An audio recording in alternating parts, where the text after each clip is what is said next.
Hello guys, welcome back to the channel. So in the previous lecture हमने Miller indices find out करना सीखे थे। सो अगर आपने वो वीडियो नहीं देखी है तो उसका लिंक डिस्क्रिप्शन बॉक्स में गिवन है, आप उसको वहाँ से देख सकते हो। सो आज जो हमारा टॉपिक है that is angle between two planes. दो प्लेन्स के बीच में एंगल कैसे फाइंड आउट करने हैं, आज हम वो सीखेंगे।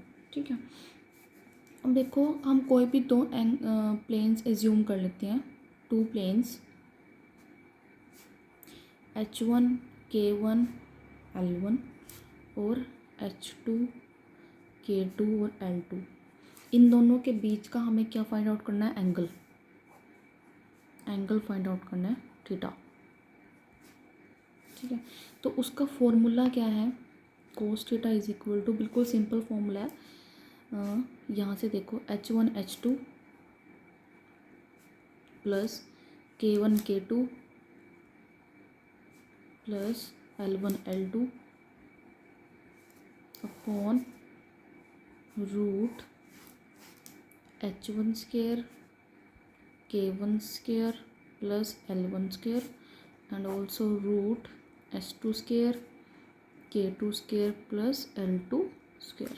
ठीक है, सो ये हमारे पास क्या है? फॉर्मूला है एंगल बिटवीन टू प्लेन्स निकालने का। ठीक है, H1 K1 L1 क्या है? इंटरसेप्ट है। H2 K2 L2 दूसरे प्लेन के इंटरसेप्ट है। इन दोनों को इस तरह से आप सब मल्टीप्लाई करोगे और एडिशन करोगे, देन नीचे रूट लेके सो ये फॉर्मूला बन जाता है एंगल बिटवीन टू प्लेन्स। अब सबसे पहले मैं आपको इस कोस एंगल्स की वैल्यू लिखवा देती हूँ for your knowledge, so that आप इजीली यूज़ कर सको। कोस 0 क्या होता है? 1। कोस 30 क्या होता है? √3/2। कोस 45 1/√2।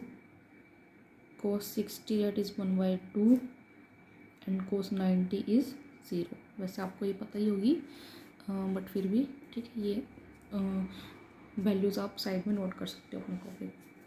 अब हम इसके कुछ क्वेश्चंस करते हैं सो दैट आपको और अच्छे से समझ में आए कैसे आप एंगल फाइंड आउट करोगे दो प्लेन्स का। फर्स्ट क्वेश्चन लिखो, calculate the angle between planes with Miller indices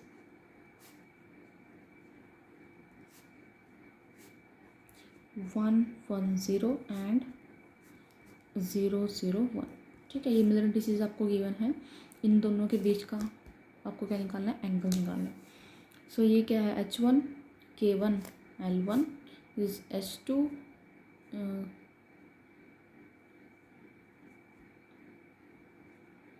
K2 and L2। ठीक है, फॉर्मूला हमारे पास गिवन है, सो डायरेक्ट हम पुट करेंगे 1 × 0 plus 1 × 0 plus 0 × 1 upon root 1 square plus 1 square plus 0 square, 0 square plus 0 square plus 1 का square. ठीक है, जब इसको सॉल्व करोगे तो क्या आएगा? ऊपर टोटली 0 हो गया एंड थीटा 0 कहाँ पे होता है? कोस 90। सो थीटा की वैल्यू क्या आएगी? 90। ठीक है, क्लियर है? बिल्कुल इजी है आपको एंगल फाइंड आउट करना। ठीक है, एक और सेकंड न्यूमेरिकल आप उसमें देख लो। अब आपके पास प्लेन गिवन है 1 1 0 एंड 1 1 1। ठीक है, अब एंगल फाइंड आउट करो, वही 1 × 1 plus 1 × 1 plus 0 × 1 upon 1 square 1 square 0 1 square 1 square 1 square. ये 2 यहाँ नीचे √2 √3। ठीक है, अब 2 को ऐसे लिख सकते हैं, तो ये क्या बना? √2/3 दैट इज़ 1/0 6। थीटा की वैल्यू आ गई 35।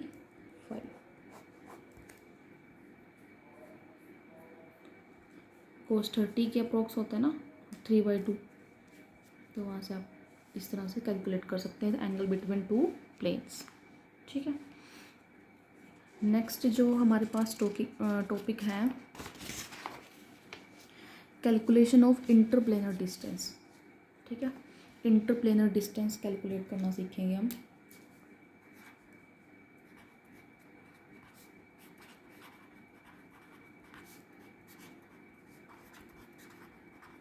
इंटरप्लेनर डिस्टेंस डी कैसे कैलकुलेट कर सकते हैं, इसका फॉर्मूला क्या है, 1/d² is equal to h² k² b² plus l² बस ये लर्न करना है। HKL मिलर इंडिसेस हैं प्लेन के, ABC क्या है एज लेंथ। ठीक है, वही जो भी हमने पहले यूज़ किया है ना, ए हम एज लेंथ यूज़ करते थे यूनिट सेल की, HKL हमने प्लेन की मिलर इंडिसेस। सो आप यहाँ पे लिखो ABC इज एज लेंथ और HKL इज मिलर इंडिसेस। ठीक है, अब जैसे फर्स्ट मैंने आपको एक क्रिस्टल सिस्टम लर्न करवाया था। ठीक है, जिसमें मैंने आपको बताए थे ब्रेविस प्लेटिस कितने होते हैं, क्रिस्टल सिस्टम किस तरह से आप मतलब डिफरेंट उनकी क्रिस्टल्स की साइड्स और एंगल कैसे अलग अलग होते हैं। जैसे इसमें मैंने आपको एक टेट्रागोनल करवाया था, उसमें मैंने बताया था कि A is equal to B but not equal to C होता है। ठीक है, और क्यूबिक में तीनों साइड्स इक्वल होती हैं। तो टेट्रागोनल के लिए ये फॉर्मूला कैसे चेंज हो जाएगा, जैसे h² प्लस k² हो जाएगा upon A² plus l² upon C²। ठीक है, ये इस तरह से यहाँ पे A² यूज़ कर सकते हो आप, फिर ये दोनों कंबाइन और ये अलग हो जाएगा। सेकंड क्यूबिक है, जैसे क्यूबिक में क्या होता था A is equal to B is equal to C, तो इसके लिए फॉर्मूला कैसे चेंज हो सकता है, 1/d² is equal to h² plus k² plus l² upon A²। ठीक है, या फिर अगर आपको यहाँ से D निकालना है, D is equal two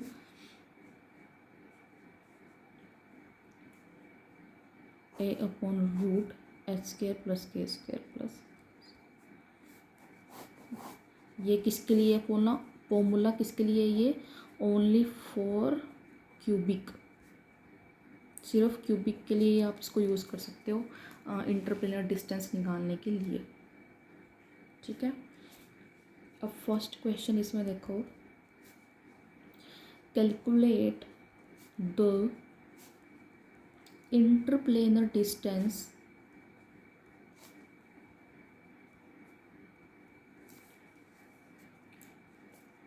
of a cubic crystal 111 having edge length कितनी दी हुई है, 325 पिकोमीटर। ठीक है, एज लेंथ की वैल्यू दी हुई है, क्रिस्टल के वो मिलर इंडिसेस गिवन है, आपको इंटरप्लेनर डिस्टेंस निकालना है और क्रिस्टल गिवन है कौन सा, क्यूबिक। सो फॉर्मूला ये यूज़ होगा, D is equal to A upon root h² plus k² plus l²। A दिया हुआ है 325 पिकोमीटर, नीचे आएगा √111। ठीक है, तो ये टोटल हो जाएगा 3, √3 क्या होता है 1.735, तो ये आंसर आएगा 187.3। ठीक है, डन। सिर्फ क्यूबिक के लिए आपके पास ये फॉर्मूला इस तरह से है, बट अगर आपके पास क्रिस्टल क्यूबिक ना हो तो आप ये वाला फॉर्मूला यूज़ करोगे। ठीक है, डन। अब इसका ये एक सेकेंड न्यूमेरिकल देखो, फोरा ऑर्थोरोम्बिक क्रिस्टल।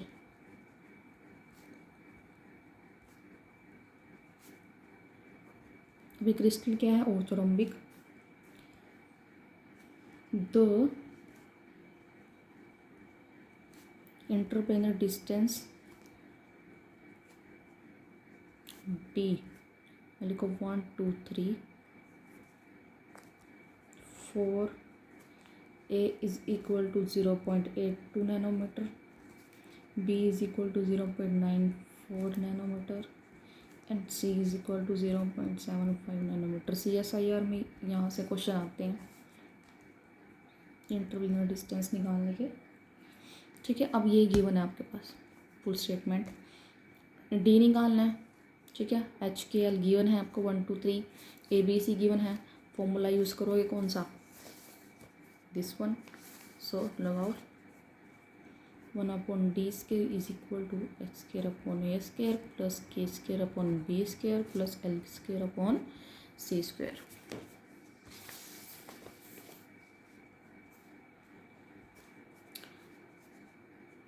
देखो h रखेंगे 1/0.82 का स्क्वायर प्लस k की वैल्यू 2 है, 2 2 जब 4/0.94 का स्क्वायर प्लस 9/0.75 स्क्वायर।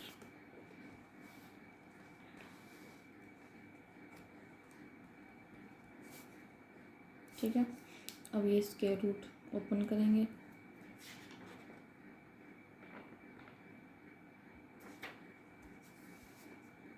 सो 0.672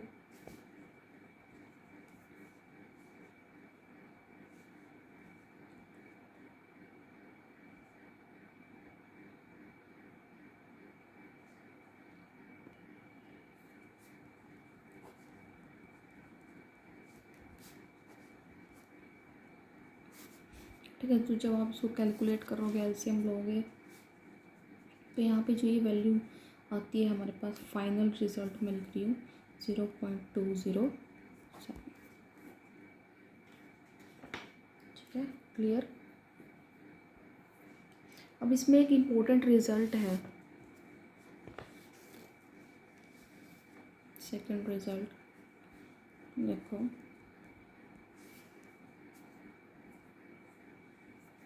जैसे इसमें आपके पास एक इंटरप्लेनर डिस्टेंस गिवन है किसी प्लेन के D1 2 3। ठीक है,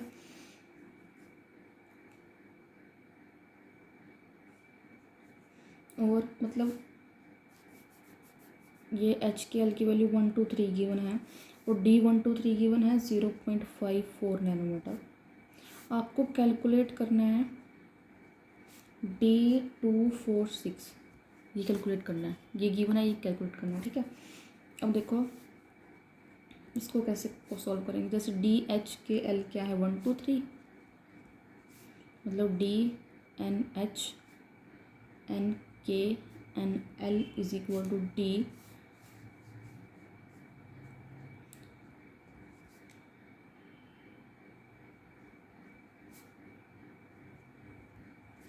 आया समझ। ये तो क्या है HKL 1 2 3 और N की वैल्यू क्या है 2 ली हुई है, सो दैट ये क्या बने 246, ये बन जाए D246। क्लियर। अब यहाँ से एक रिजल्ट क्या निकलता है कि N की वैल्यू हमारे पास क्या आ गई 2। अगर N की वैल्यू 2 बन जाती है तो इसको ऐसे लिख सकते हैं DNHNKNL is equal to DHKL/N। ये एक रिजल्ट बन जाता है यहाँ से।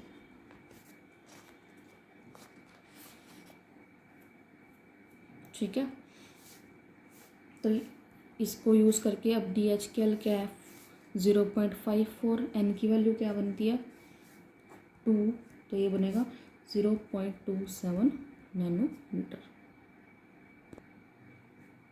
ठीक है, सो दैट ये तो था आपके पास इंटरप्लेनर डिस्टेंस निकालने का मेथड। नेक्स्ट जो हमारा टॉपिक है that is X-ray diffraction. X-ray diffraction में हम क्या पढ़ेंगे, ब्रैग्स लॉ।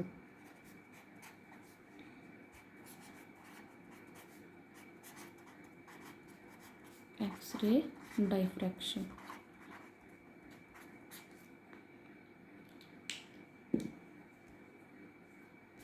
अब देखो जो डायफ्रैक्शन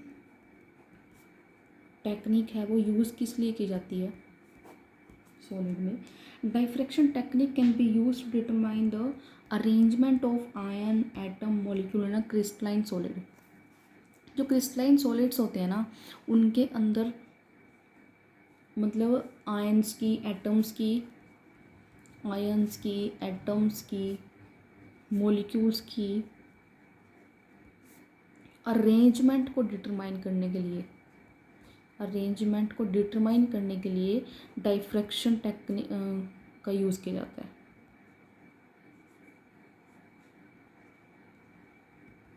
ठीक है, डाइफ्रैक्शन टेक्निक का यूज़ किया जाता है इसको डिटरमाइन करने के लिए। अब नेक्स्ट, अगर इस तरह से पैटर्न आपके पास बनता है कि क्रस्ट के ऊपर क्रस्ट आ रही है, क्रस्ट और क्रस्ट, ठीक है, मतलब डाइफ्रैक्शन पैटर्न आ गया, पैटर्न आया इस तरह से कि क्रस्ट पे क्रस्ट और ट्रफ पे ट्रफ बन रहा है, तो ये हो गया कंस्ट्रक्टिव, इसको बोलते हैं कंस्ट्रक्टिव डाइफ्रैक्शन पैटर्न, ये कंस्ट्रक्टिव इंटरफेरेंस। ठीक है, अगर इस तरह से बनता है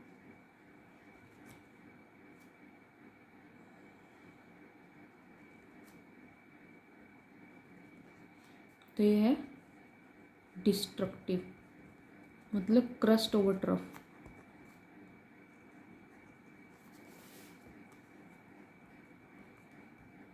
क्रस्ट पे अगर आपके पास ट्रफ आ रही हो और ट्रफ पे क्या आ रही हो क्रस्ट, तो वो बनता है डिस्ट्रक्टिव इंटरफेरेंस। ठीक है, नेक्स्ट जो हमारा इसमें मेन जो टॉपिक है दैट इज़ ब्रैग्स लॉ। उसके लिए हमें बस यही दो चीज़ें, ये डाइफ्रैक्शन पैटर्न यूज़ किस लिए किया जाता है, ठीक है, उसमें कंस्ट्रक्टिव इंटरफेरेंस क्या होता है, यही दो चीज़ें मेन थी। सो अब हम देखेंगे Bragg's law.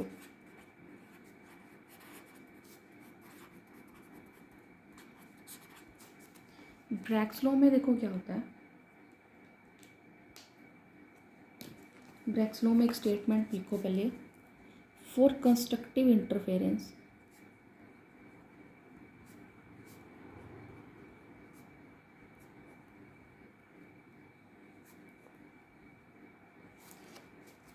path distance should be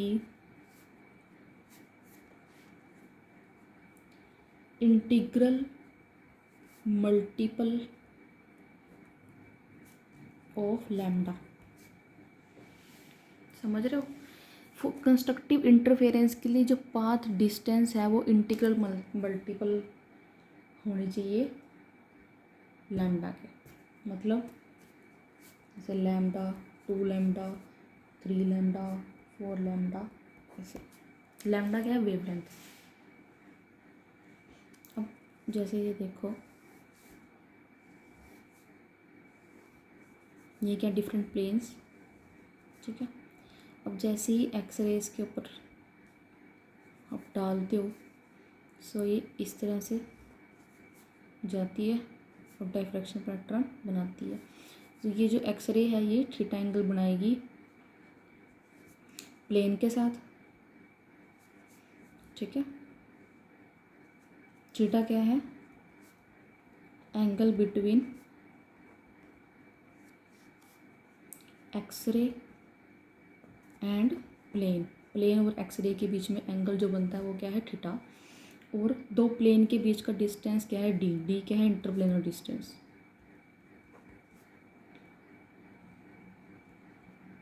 अब जो फॉर्मूला है इसका वो क्या होता है, 2d sine theta is equal to N lambda.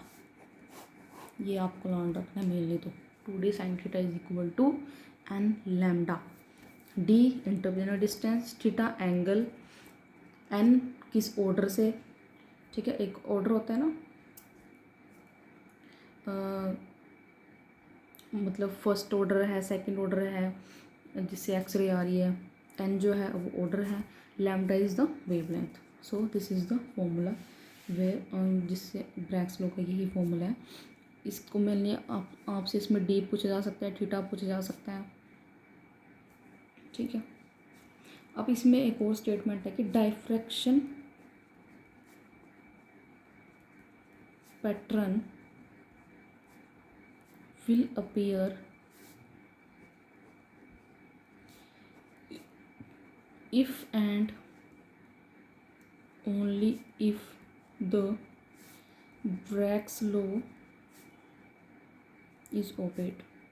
ठीक है, अगर ब्रैग्स लॉ भी होगा तभी डायफ्रैक्शन पैटर्न आपको अपीयर होगा, अदरवाइज नहीं। डन। थीटा तो लिख लिया। थीटा क्या होता है? इंटरफेशियल एंगल होता है।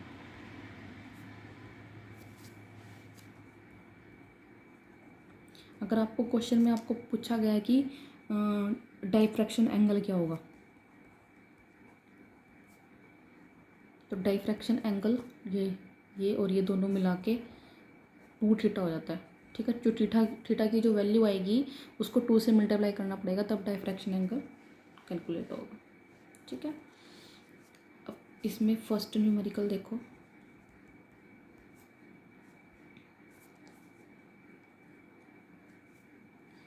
कैलकुलेट करना है आपको क्या?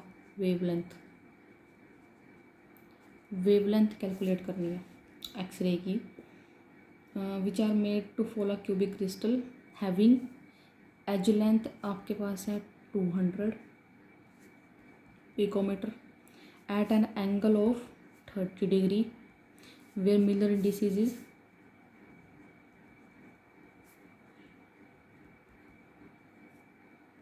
110। ठीक है, ये है। सबसे पहले लिखो फॉर्मूला क्या है? 2d sin theta is equal to n lambda. अगर आपको क्वेश्चन पढ़ के कुछ नहीं समझ में आ रहा ना, एग्ज़ाम में क्वेश्चन पढ़ के कुछ नहीं समझ आ रहा, बट आपको फॉर्मूला लर्न है, सबसे पहले पेपर पे फॉर्मूला लिख लो। ठीक है, फॉर्मूला देख के आपको फिर दिमाग में कुछ आइडिया आएगा कि नेक्स्ट अब मैं क्या कर सकता हूँ। ठीक है, 2d sin theta is equal to n lambda, ये लिख लिया। अब यहाँ से देखो हमारे पास क्या गिवन है? ए एज लेंथ गिवन है, थीटा गिवन है, मिलर इंडिसेस गिवन है। अब ए और मिलर इंडिसेस गिवन है और डी जो हमें चाहिए वो नहीं है। सो हमने अभी थोड़ी देर पहले इंटरप्लेनर डिस्टेंस निकालना सीखा था इसमें क्यूबिक क्रिस्टल के लिए। क्यूबिक क्रिस्टल ना इस क्वेश्चन में क्यूबिक क्रिस्टल गिवन है। सो डी हमने क्यूबिक क्रिस्टल के लिए निकालना सीखा था क्या? A upon root H square plus K square plus L square. ठीक है, सो ए और एच के एल आपके पास गिवन है, सो पुट करो फटाफट से। 200 upon 110 that is 1 + 1 + 0 that is √2। ठीक है, इसको करो कैलकुलेट। √2 से मल्टीप्लाई, √2 से डिवाइड, तो ये क्या आ गया? 200 × √2/2 दैट इज़ 100। और √2 की वैल्यू क्या होती है? 100 × 1.414, तो ये क्या आ गया? डी की वैल्यू आ गई। ठीक है, अब ये इसमें फॉर्मूला में पुट करो, डी पुट करो, थीटा पुट करो और यहाँ से लैम्डा इजीली निकल जाएगा। एन तो हमारे पास, अगर एन कुछ नहीं गिवन है तो एन क्या लेंगे? 1। सो करो 2 × 1। ठीक है, sin 30 is equal to lambda. So lambda is equal to 2 × sin 30 क्या होता है? 1/2 ना। सो 2 से 2 कैंसिल, ये आ गया पिको। क्लियर है? इसमें ब्रैग्स लॉ के क्वेश्चन CSIR एंड गेट दोनों में पूछे जाते हैं। ठीक है, बहुत इंपॉर्टेंट टॉपिक है ब्रैग्स लॉ।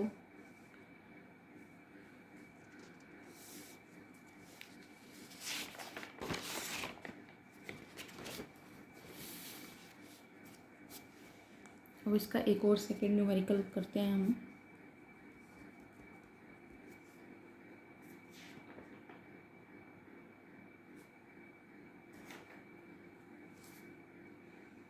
एक्सरे, एक एक्सरे गिवन है 1 20 Armstrong are made to fall a crystal at an angle given है आपके पास 25.6 degree. Calculate edge length calculate करनी है और प्लेन गिवन है 111। लिखा formula 2d sin theta is equal to N lambda. A निकालना है, ठीक है, प्लेन गिवन है। यहाँ डी का फॉर्मूला ही पुट कर सकते हो आप डायरेक्ट, ए अपॉन रूट 1 का स्क्वायर 1 का स्क्वायर 1 का square into sine 25.6 is equal to n 1 है, लैम्डा क्या दिया 120। ठीक है,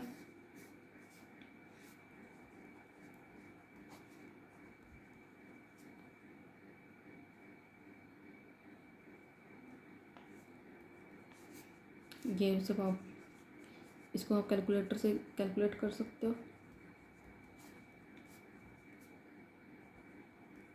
ठीक है, सो यहाँ से आपके पास क्या आ जाएगी, एक ही वैल्यू, आप इसको फाइंड आउट कर सकते हो।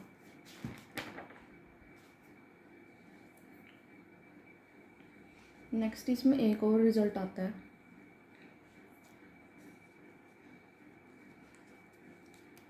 देखो एक और रिलेशन बनता है इसमें, वो रिलेशन बहुत इम्पोर्टेंट है, वो देखो कैसे।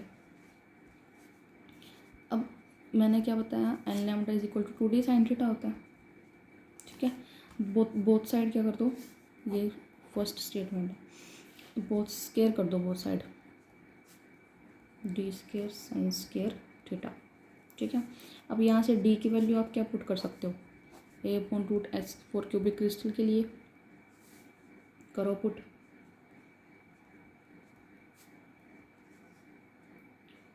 डी स्क्वायर है, ठीक है, तो यहाँ कर दो स्क्वायर और ये कट जाएगा।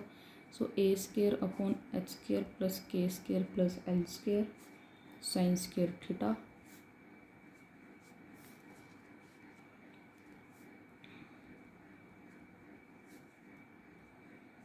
N square sine square theta इधर रख के सारा उधर ले जाओ, एच स्क्वायर प्लस के स्क्वायर प्लस एल स्क्वायर। ठीक है, अब ये जो सारी वैल्यू है इसको एक्स पुट कर लो, X is equal to N square lambda square upon 4a square. तो ये आ गया आपके पास X into H square plus के square plus lambda plus L square, तो यहाँ है साइन स्क्वायर थीटा, ये रिलेशन है। ठीक है, यहाँ से इससे ए की वैल्यू, ए क्या आएगा, ए क्या बन सकता है यहाँ से 2√x, ये ए बन सकता है, और ये sine square theta is equal to x into H square plus के स्क्वायर प्लस एल स्क्वायर, ये एक रिलेशन बनता है। ठीक है, मतलब ये रिलेशन आगे जो मैं स्कैटरिंग फैक्टर आपको सिखाऊंगी ना उसमें यूज़ होगा ये रिलेशन, वो मैं बाद में बताऊंगी कैसे उसमें यूज़ होगा, ये क्वेश्चंस में आप इसको यूज़ कर सकते हैं। ठीक है, सो इस वीडियो में इतना ही। नेक्स्ट वीडियो में हम अपना स्कैटरिंग फैक्टर निकाल लेंगे, FCC BCC सिंपल क्यूबिक सबके लिए। ठीक है, अब थोड़ा सा ही चैप्टर आपके पास गिवन मतलब बचा हुआ ये, फिर ये चैप्टर ख़त्म करके हम एक नया चैप्टर स्टार्ट करेंगे। सो या stay tuned for upcoming videos, as always keep innovating and exploring. Thank you so much.